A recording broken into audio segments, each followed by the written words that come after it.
මගින් පුතු කල දියට තලේ පුතු නෙත පහදමු හද වඩලේ මොහ වේදනා විඳි මිනිසුන් සොය සොය ඔබ දෙසු ධම්මග නොවේ නිමා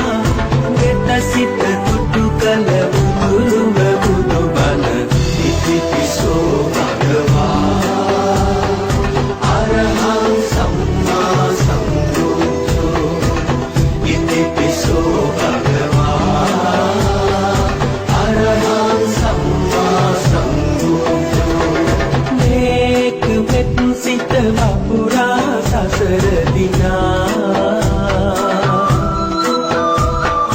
ලෝකයේ අන්ද සතහට සුව